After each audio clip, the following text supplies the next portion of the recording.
Hi, everybody. Good evening. Thank you for joining in and listening to this awesome webinar on the myths of meditation and how to meditate.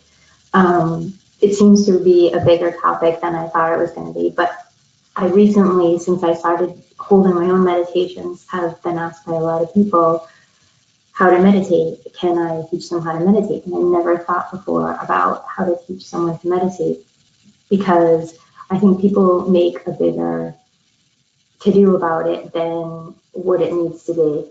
And I know that I never meditated before, and I think a lot of you know my story, but I only started meditating even after my mom passed away, and didn't really know, what I was doing, except I listened to guided meditations and listened to what they told me to do in the meditation. So they would tell me, okay, lie down, close your eyes, stretch out, start taking some deep breaths. And that is what helped me to learn to meditate, because I needed someone to give me those instructions. But that doesn't work for everybody, because a lot of people get antsy and can't just lay there, and other ways might be better for them. Like, you could meditate while you're in the shower, just standing in the shower and closing your eyes and just having the water beat down on your head and just like not thinking about anything. Some people can meditate when they're gardening, some people can meditate when they're drawing, some people can meditate when they're cooking. It's really just about being present and not thinking about anything, which is like myth number one. So that's like the hardest thing, right? So this is ridiculous, okay? So people tell you to clear your mind, stop your thoughts. Like, I don't know if that's even possible. How do you stop your thoughts with a thought stopper? I don't know. So that's where I'm going to start for this. Is myth number one, stopping your thoughts. I don't think it's possible, because that just creates a thought, and then that just leads to another one, and it totally defeats the purpose. So don't think that you can stop your thoughts, and don't think you're doing anything wrong if you don't stop your thoughts. If a thought comes up, I'll teach you later in exercise to just like kind of let it pass. It's like a cloud in the sky, just let the thought pass, but don't try and stop it, because that often just leads to another thought. So myth number one is you cannot stop your thoughts. So don't think you're doing anything wrong if you can't.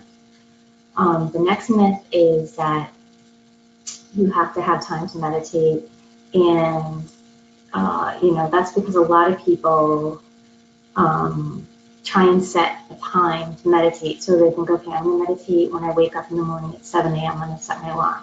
I'm going to set my alarm, I'm going to meditate at 10. And then 10 o'clock never comes. And, it's like we need to ritualize meditation like we ritualize brushing our teeth. Like, we know we're going to brush our teeth every day, but we don't set a time that we're going to brush our teeth every day and put stress on us to make sure that we brush our teeth at that certain time, right? So, we know we're going to wake up at a certain time too, but we don't know always exactly what time, our feet are going to hit the floor. We might set the alarm, but that might not be, and then we might hit snooze, or something else might come up, and, something comes before it and something comes after it. So if you can create a ritual and weave that into your awareness instead, then I think you can connect at a much, much higher level and show up for it. So let's just say this, okay? If Oprah has time to meditate, if Richard Branson has time to meditate, then you have time to meditate, okay? That's what I say to myself. Like, really, if Oprah can meditate, then I can meditate. So I'm gonna try this with you now. I know this is really early on in, but I'm gonna do just a 16-second meditation. This is literally 16 seconds, okay? So if everyone just brings into their mind's eye, into their third eye here, right? Into your awareness, something that's an uncomfortable situation for you that's going on right now. Perhaps someone recently disappointed you. Perhaps you're frustrated about something. Perhaps you're anxious about the holidays and you have a lot of things like right now that you could be doing instead of like watching this. Maybe there's a person involved and you can envision them in your mind's eye. See their eyes, see their face. Don't go too deep, this isn't therapy. Just envision that until you feel a discomfort in your body, maybe in your stomach and your heart. And when you feel that, then close your eyes. Take a long, slow, deep breath in through your nose Feel it going through your nostrils, down through the back of your throat, into your belly, and just watch it now as it sits into your belly. Watch it, witness that breath, and now start to exhale slowly, watching it move up through your belly, into your throat, out through your nostrils, and now watch it as it leaves you.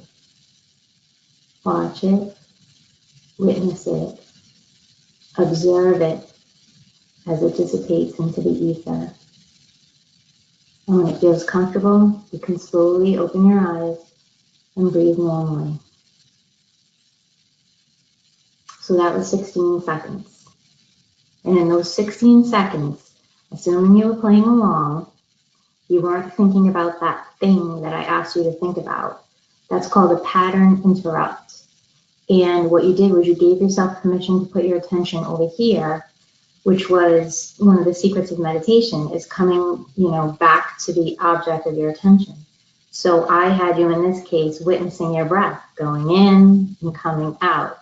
So some people would say, no, that didn't work. Well, that's because they didn't show up to play, because that should have worked. In that 16 seconds, my guess is if you were playing along, you were not thinking about that thing, and you were actually paying attention to me telling you to watch your breath. And that's meditation, guys.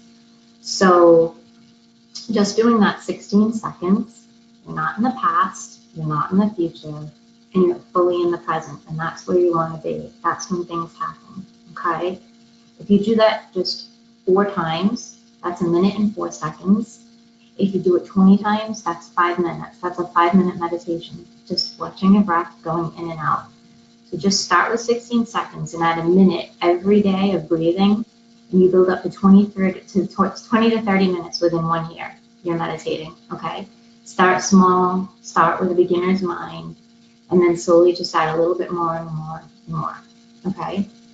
But now on to probably the biggest myth of meditation is that when we're all starting out, and I did it too, and sometimes I'll admit I still do it, is that you think when you meditate that something woo-woo amazing is like going to happen when you're done meditating, right? Something incredible is supposed to happen, and when you close your eyes, we're like so goal-oriented in this country that we're like, okay, it's been 16 seconds, where's the Buddha, right?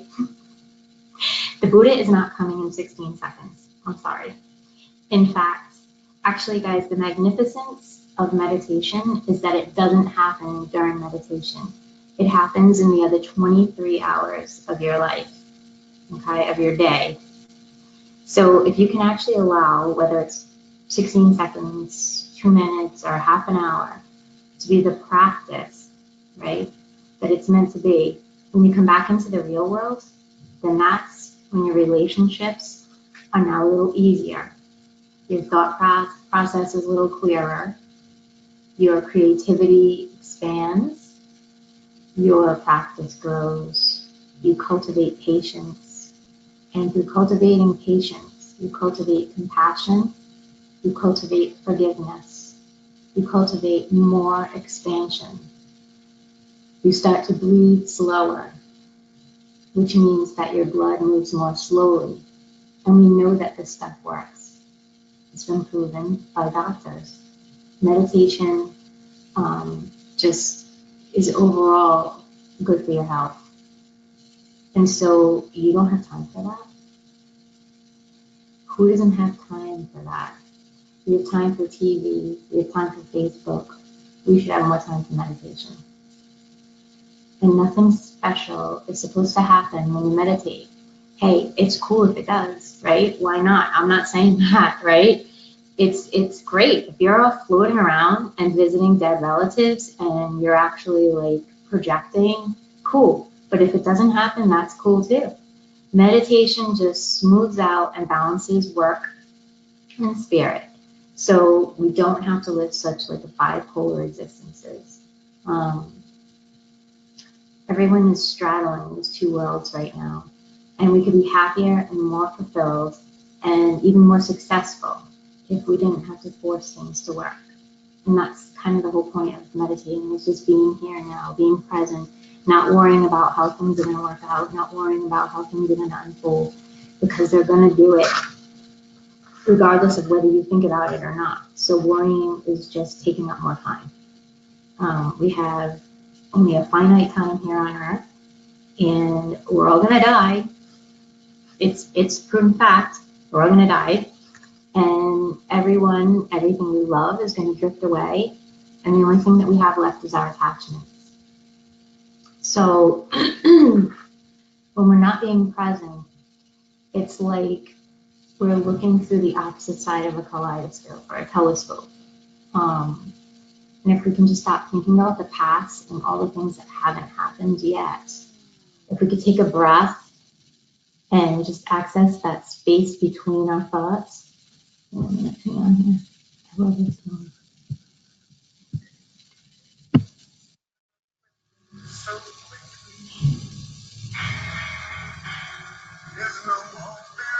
This is The Space Between by Dave Matthews. Every time I say this, it reminds me of this song. It's just, sometimes I think these artists, when they write these songs, know more than what we even think they know. So if we can access that space between our thoughts, the space between our breaths, space between our worlds, and the space between our actions, then we can access our most genuine self. We can become whole, perfect, and divine. We're all more creative when we come from a place of stillness and silence, as opposed to when we come from a condition of space.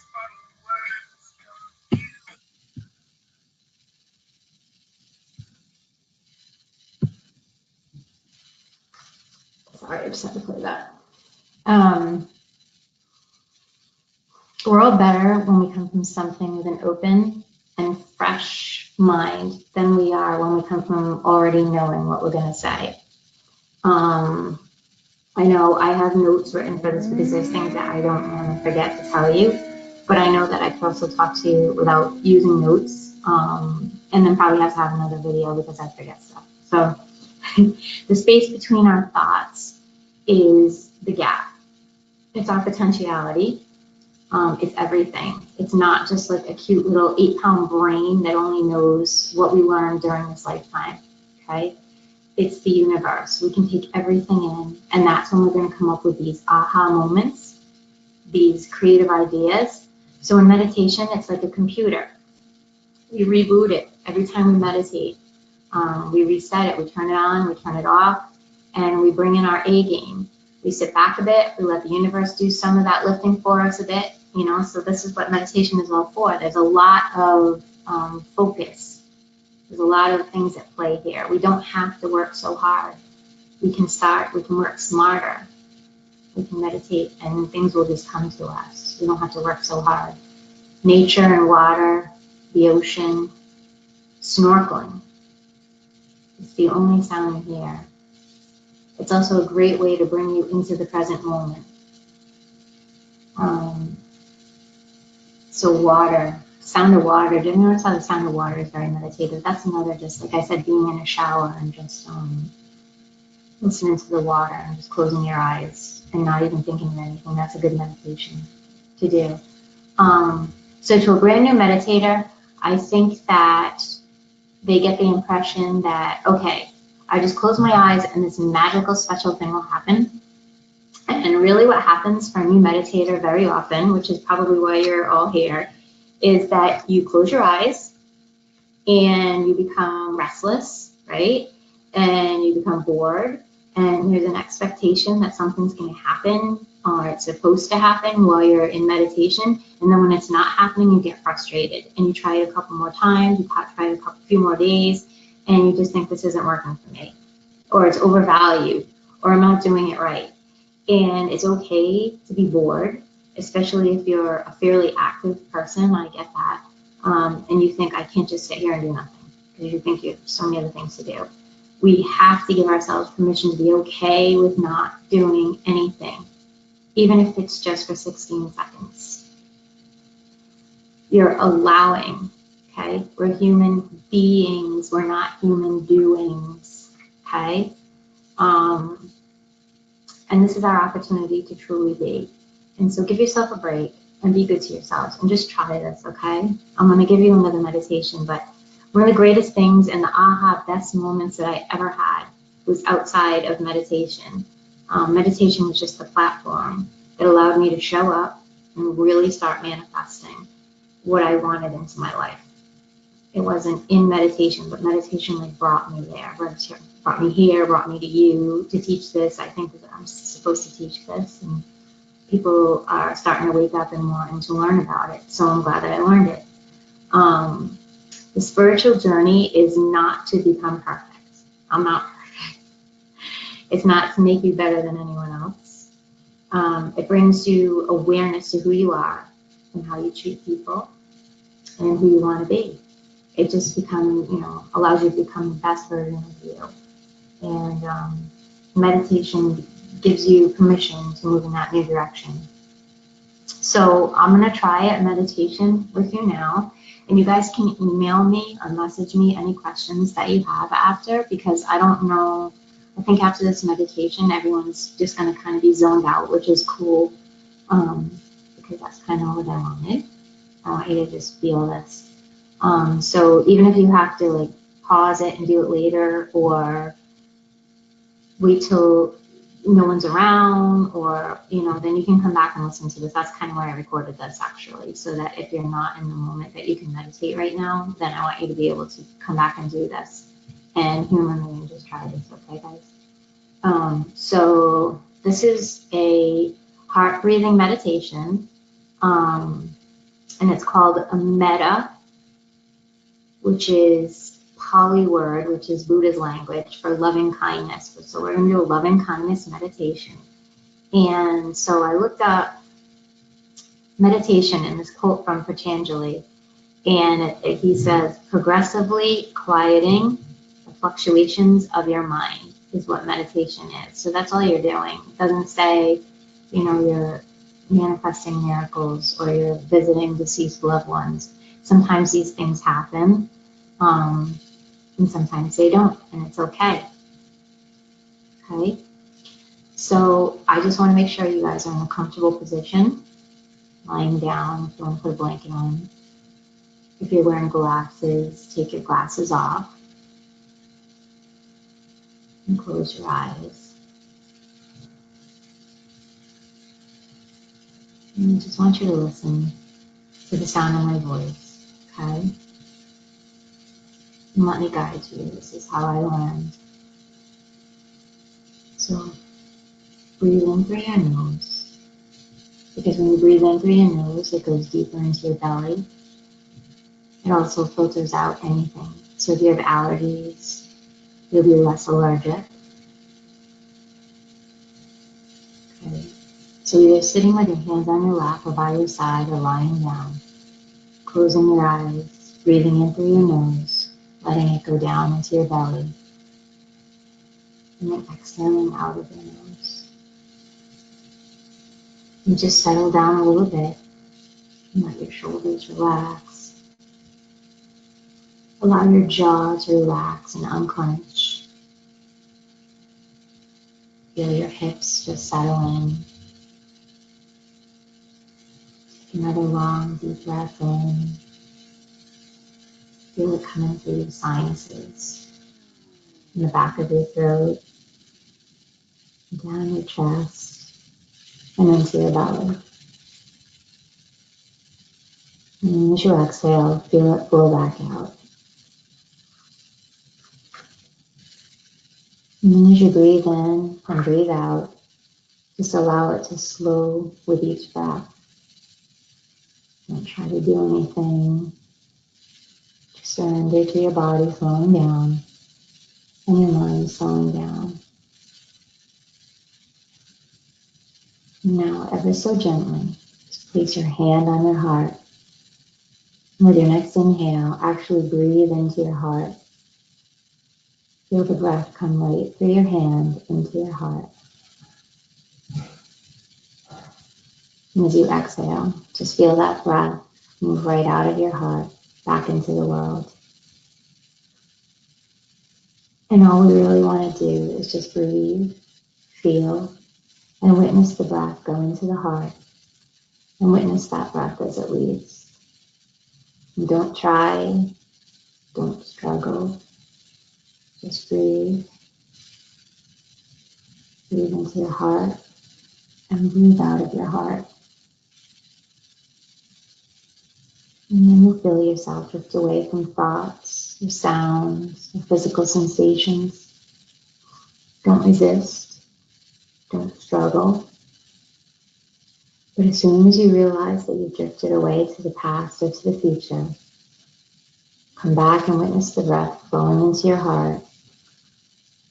And if you notice that you're focused on a mood or an emotion or a feeling, treat those as you would any other thought and drift back into noticing the breath going in and out of your heart.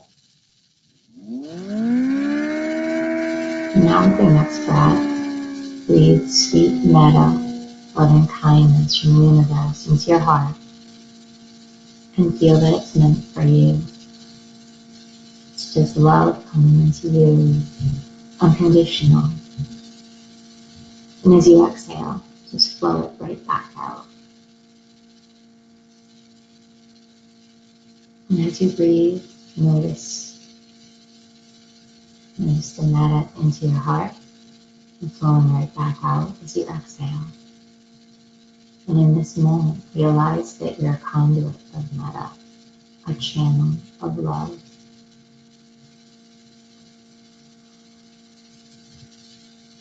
And now breathe in a long, deep breath of metta, love, and kindness. And as you exhale, flow it back out to all of your loved ones. And just feel it radiate and wash over everyone you know and everyone you love. And now take in a long, deep breath of that metta, love, and kindness. And as you exhale, flow it out to your friends, all of your friends, your acquaintances, people you know, people you've just met. And at this point, your heart is so full of love that you've got plenty to spare. So take another long, deep, slow breath of metta, love, and kindness. And feel your heart filled with it. And flow it out to those whom you have a grievance. You don't have to forgive them now. Just flow love and kindness because that's all you are, a channel of metta, love, and kindness. And now take a long, slow, deep breath. Feel your heart filled with that metta, love, and kindness and flow it out to all beings on the planet. And now breathe in again. Feel your heart filled with that metta, love, and kindness. Your heart is just bursting. And flow it out to every corner of the galaxy. And on your next breath in, feel that love from every corner of the cosmos surging into your heart, filling you so much, and release it back out and just sit in that space for a few moments.